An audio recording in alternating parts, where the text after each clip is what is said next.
Kuatkan dan teguhkan hatimu. Jangan takut dan tawar hati, sebab Tuhan besertamu. Kuatkan dan teguhkan hatimu. Yesus Tuhan berjalan di depanmu, berikan kemenangan. Yesus Tuhan berjalan di depanmu, berikan kemenangan.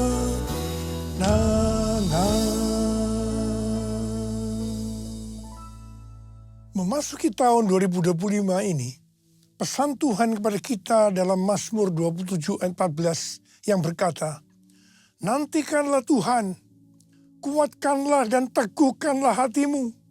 Nantikanlah Tuhan. Orang yang menantikan Tuhan adalah orang yang mengandalkan Tuhan. Orang yang berharap kepada Tuhan. Yeremia 17 ayat 5 dan 6 berkata, beginilah firman Tuhan, terkutuklah orang yang mengandalkan manusia, yang bersandar pada kekuatan manusia fana, dan yang hatinya menjauh dari Tuhan. Ia akan seperti semak gundul di padang belantara. Ia tidak akan melihat datangnya keadaan baik.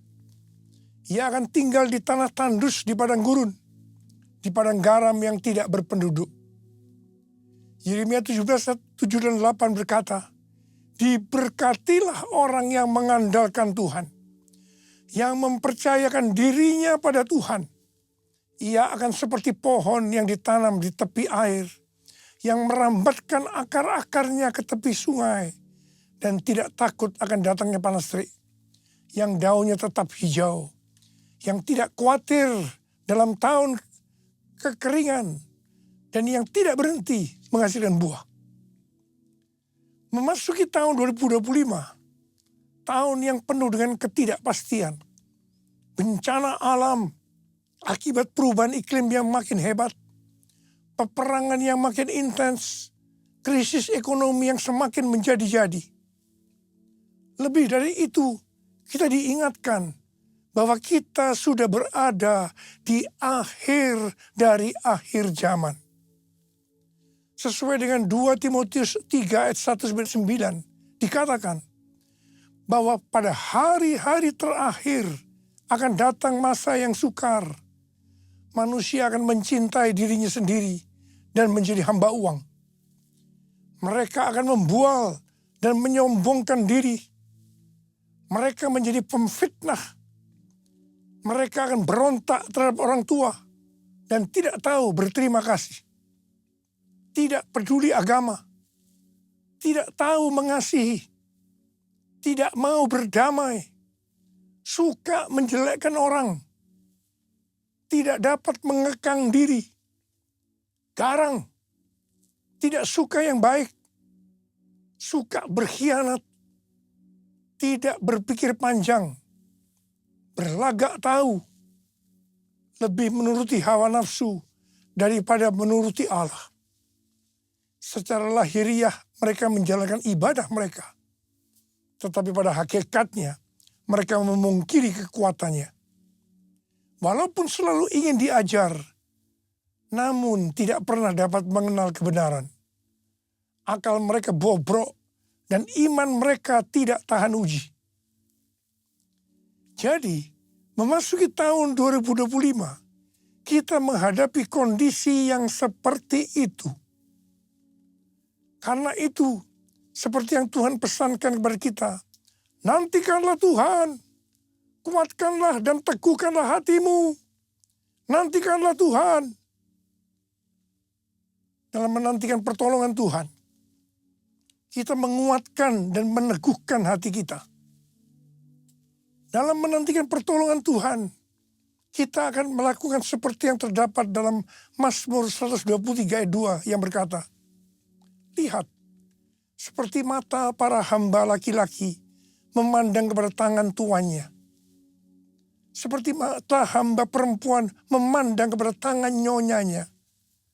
demikianlah mata kita memandang pada Tuhan Allah kita, sampai Ia mengasihani kita. Mata kita tertuju kepada Dia. Artinya kita harus berharap hanya kepada Dia, tidak kepada yang lain-lain. Sampai Ia mengasihani kita. Artinya menjawab apa yang menjadi pergumulan kita. Mazmur 130 ayat 5 dan 6 berkata, "Aku menanti-nantikan Tuhan. Jiwaku menanti-nanti dan aku mengharapkan firman-Nya." Jiwaku mengharapkan Tuhan lebih daripada pengawal mengharapkan pagi. Saya pernah mengalami apa yang disebutkan pengawal mengharapkan pagi. Pada waktu saya di SMP dulu, saya tergabung di kegiatan pramuka, singkatan dari Praja Muda Karana, yang artinya rakyat muda yang suka berkarya. Salah satu kegiatan pramuka adalah berkemah. Dalam berkemah ada permainan di mana kita akan diserang oleh kelompok lain pada malam hari. Kalau ada barang kita diambil oleh mereka, kita dinyatakan kalah. Jadi kita harus waspada menjaga barang-barang kita supaya kita tidak kalah. Untuk itu kita tidur bergantian. Jadi ada yang tidur dan harus ada juga yang tetap berjaga. Saya merasakan pada waktu giliran jaga, itu sangat lama rasanya. Kepinginnya cepat-cepat pagi. Mengharapkan pertolongan Tuhan rasanya lebih lama daripada pengawal mengharapkan pagi. Mungkin hal yang seperti ini sedang kita alami sekarang ini.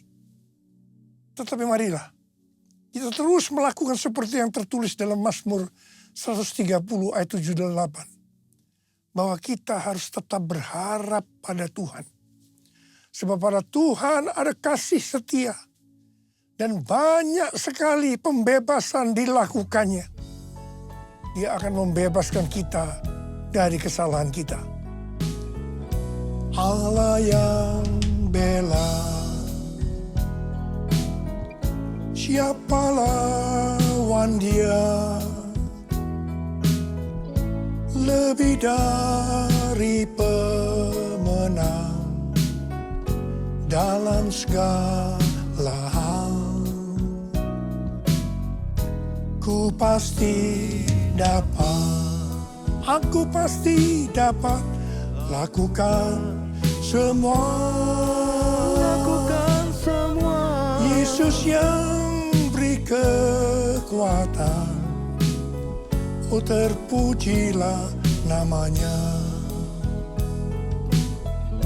Yesus yang beri kekuatan, oh terpujilah namanya.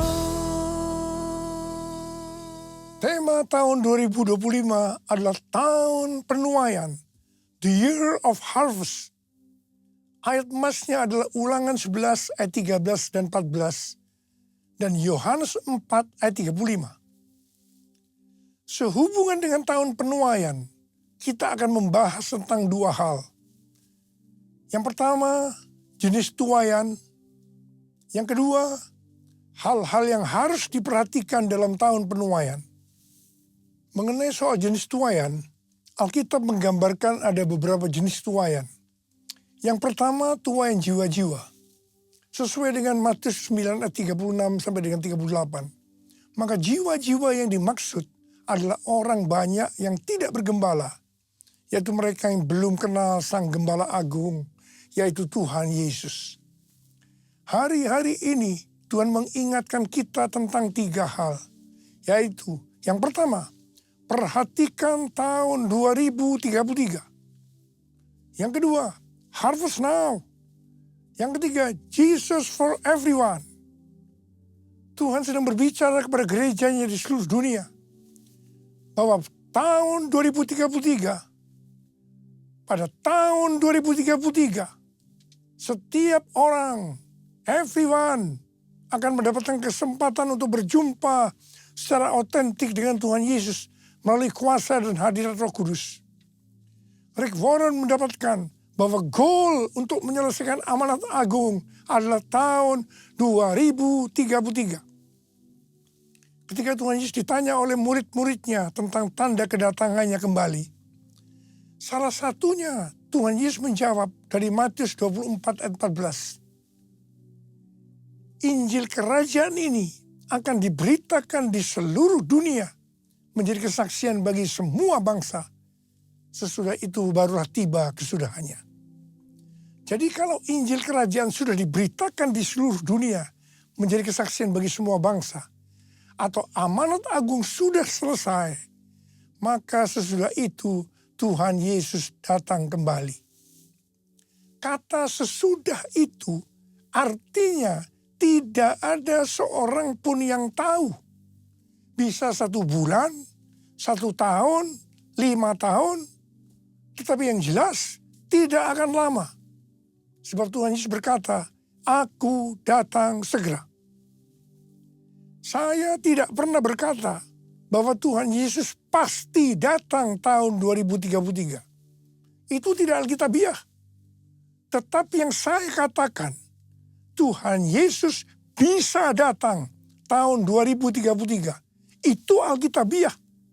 Karena Tuhan Yesus bisa datang sewaktu-waktu. Hari-hari ini penuaian jiwa yang terbesar dan terakhir sedang terjadi. Harvest now, Jesus for everyone. Tuhan Yesus berkata dalam Yohanes 4 ayat 35.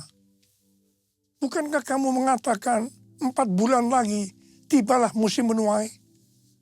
Namun aku berkata kepadamu, lihatlah sekelilingmu dan pandanglah ladang-ladang yang sudah menguning dan matang untuk dituai. Memasuki tahun 2025, kita diingatkan kembali agar kita menyelesaikan amanat agung.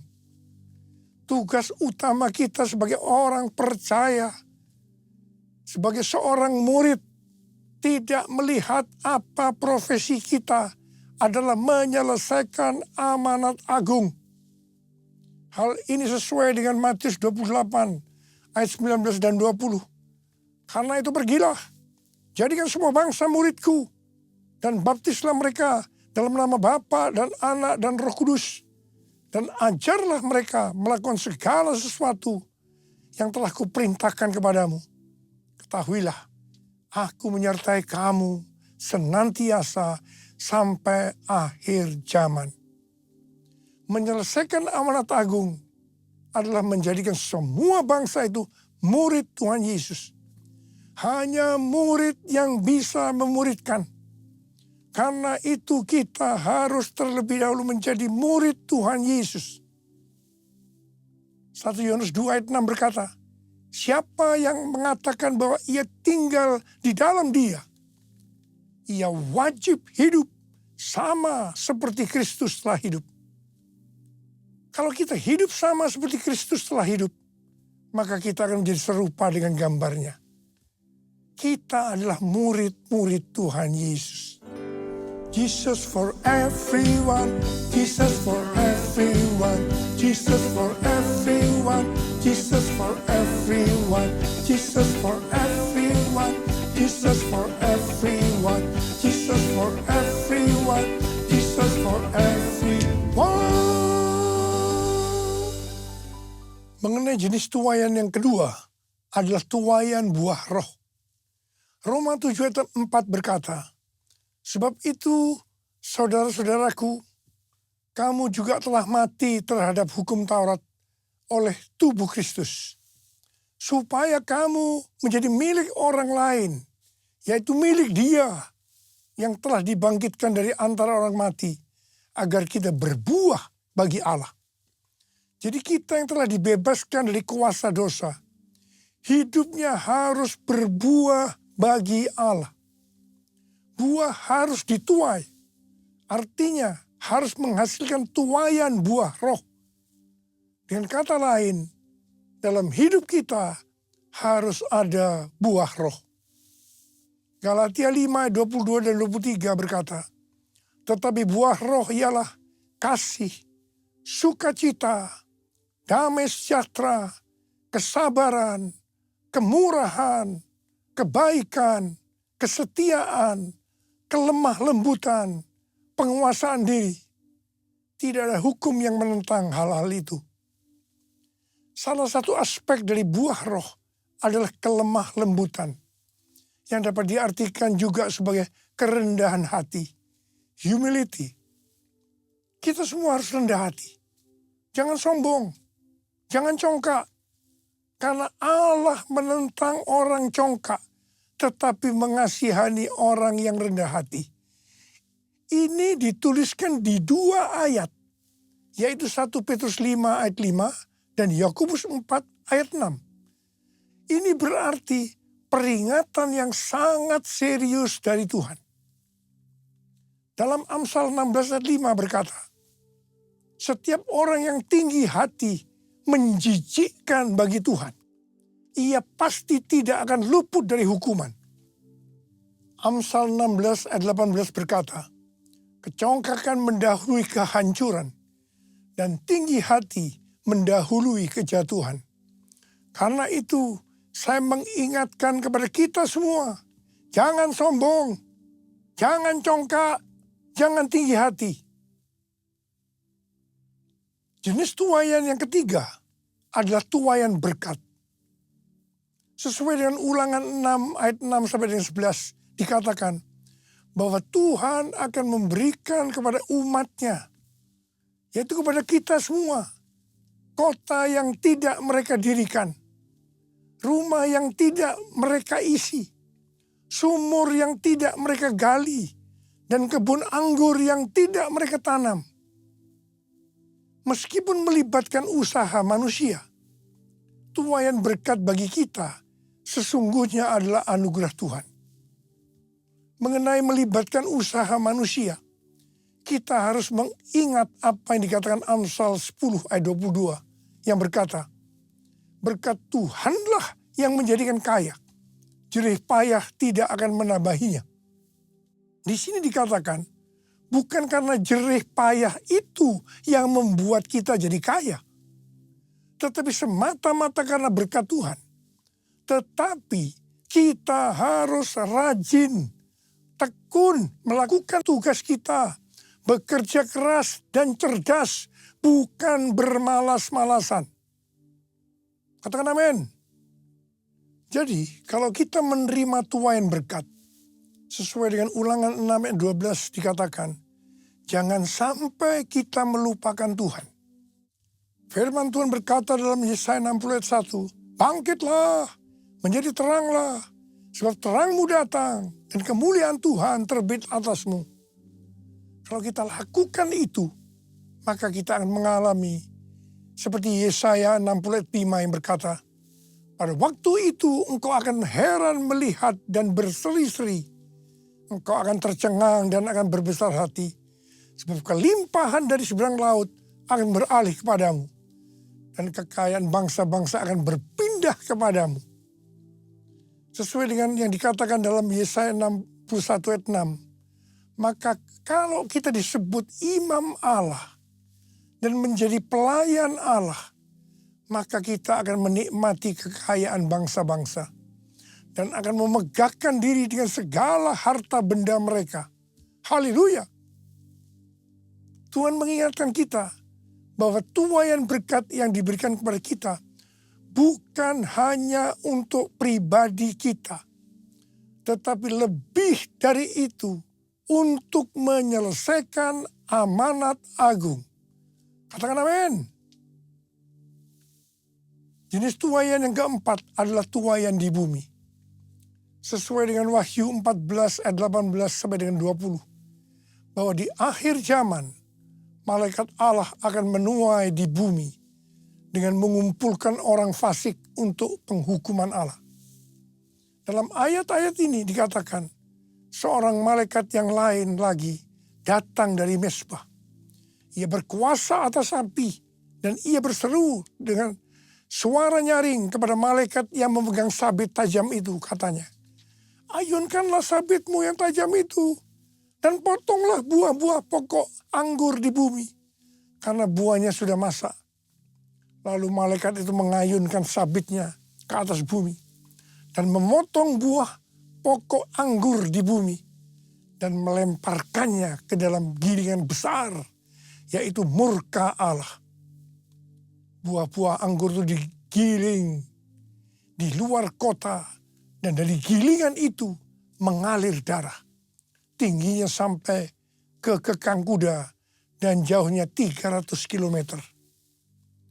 Ada yang menafsirkan bahwa ini adalah perang Harmagedon. Hari-hari ini kita sedang melihat peperangan antara Israel melawan Hamas, Hizbullah, Houthi, Iran yang makin intens. Demikian juga perang antara Rusia dan Ukraina yang tensinya makin tinggi.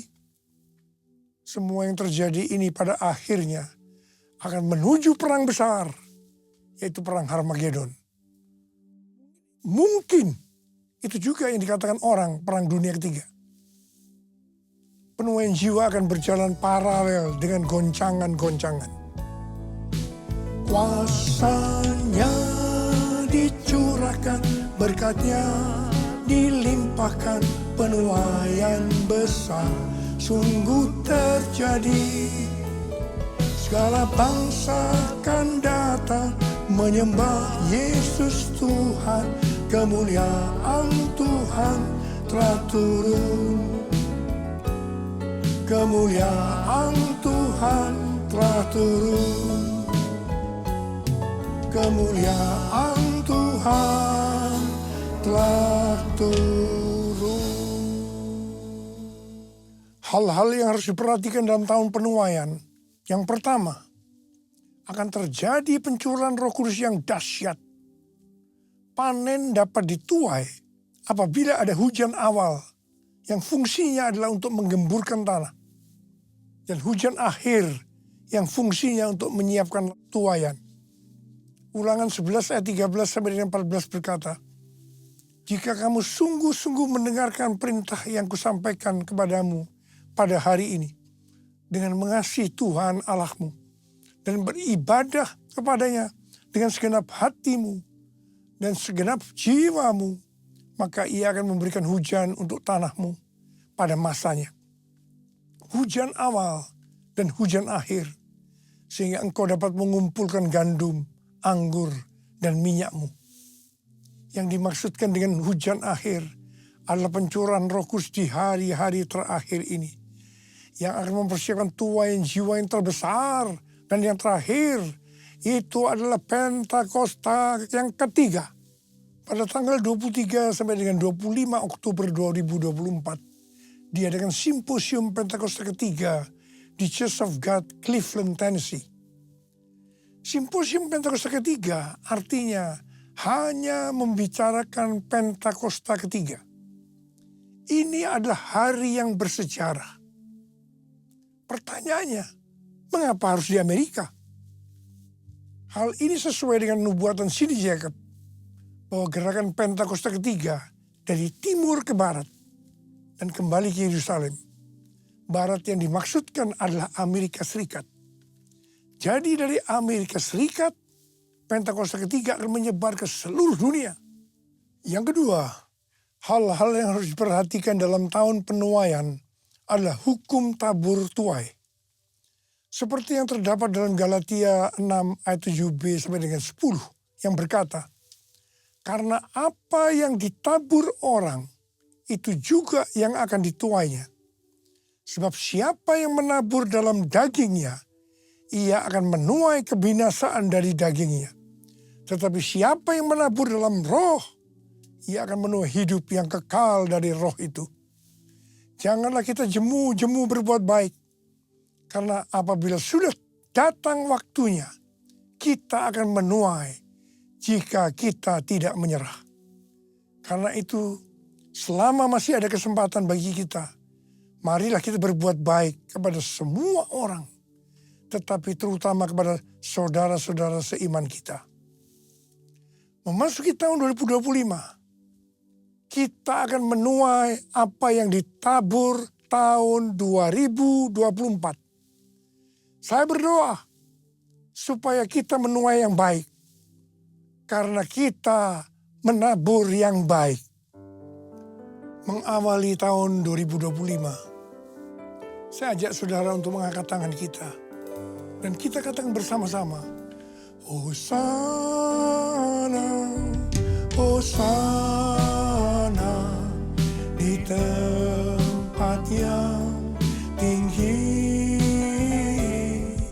Hosana, Hosana di hati yang suci.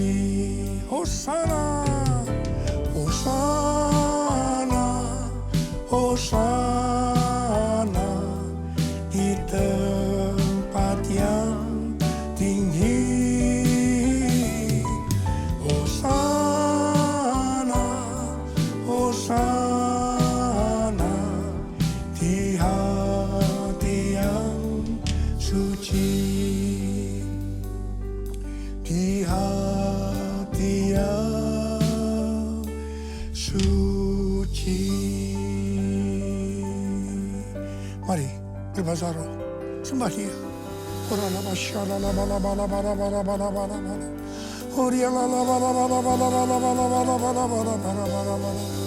Sembah Dia, sembah Dia, sembah Dia, sembah Dia, sembah Dia.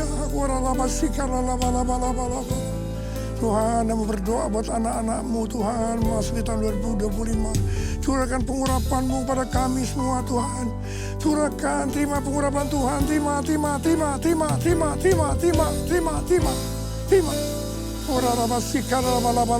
kasih.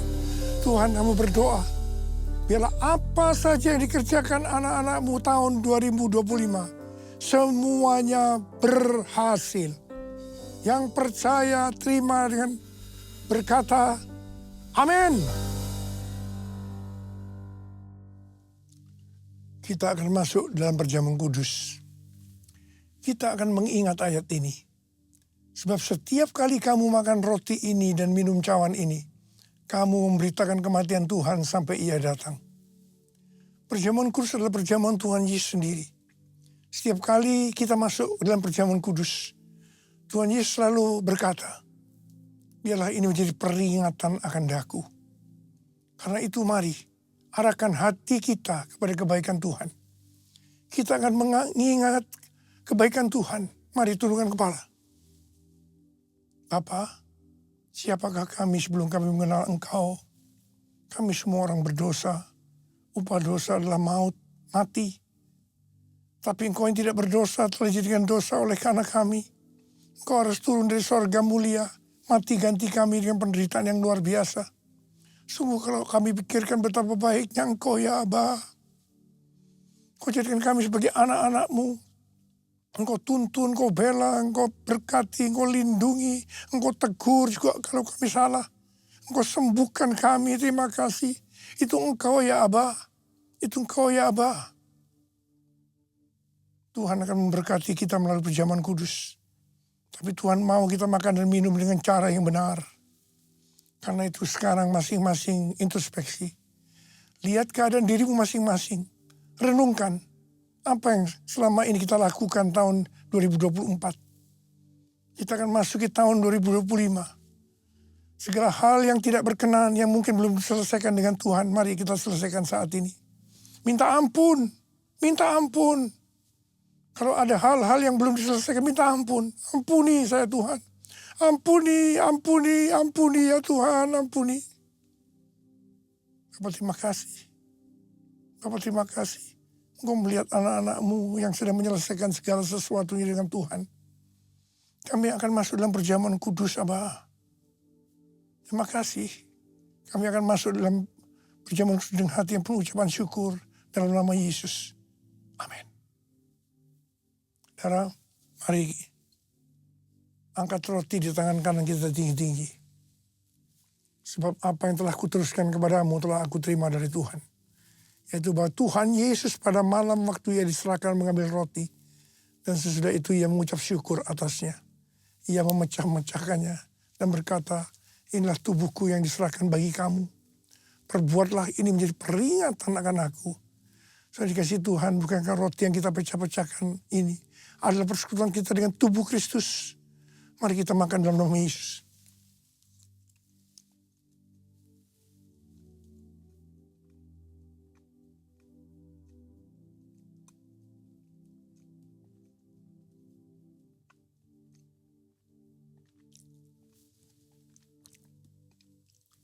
angkat cawan di tangan kanan kita tinggi-tinggi. Demikian juga ia mengambil cawan sesudah makan lalu berkata, cawan ini adalah perjanjian baru yang dimeteraikan oleh darahku. Perbuatlah ini setiap kali kamu meminumnya menjadi peringatan akan aku. Sudah dikasih Tuhan, bukan cawan pengucapan syukur. Yang atasnya kita ucapkan syukur adalah persekutuan kita dengan darah Yesus. Mari kita minum dalam nama Yesus.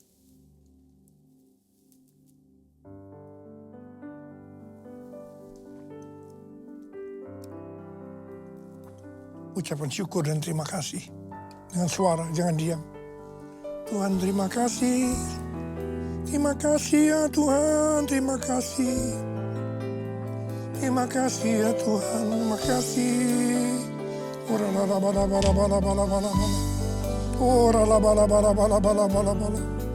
Tuhan, saat ini Tuhan kau melihat anak-anak-Mu, kau tolong mereka. Saat ini kau sedang menyembuhkan yang sakit, sedang membebaskan yang terikat, menghibur yang susah, menguatkan yang lemah, memberikan pengharapan-pengharapan yang baru bagi yang datang dengan keadaan putus pengharapan. Tuhan, berkati anak-anak-Mu, kasihani mereka Tuhan, kasihani mereka. Tuhan terima kasih, Tuhan terima kasih, terima kasih. Terima kasih Yesusku, terima kasih Yesusku. Puji syukur hanya bagi Tuhanku. Terima kasih Yesusku, terima kasih Yesusku. Puji syukur hanya bagi Tuhanku. Terima kasih Tuhan. Terima kasih Yesusku, terima kasih Yesusku. Puji syukur hanya bagi Tuhanku. Terima kasih Yesusku, terima kasih Yesusku. Puji syukur hanya bagi Tuhanku. Puji syukur hanya bagi Tuhanku.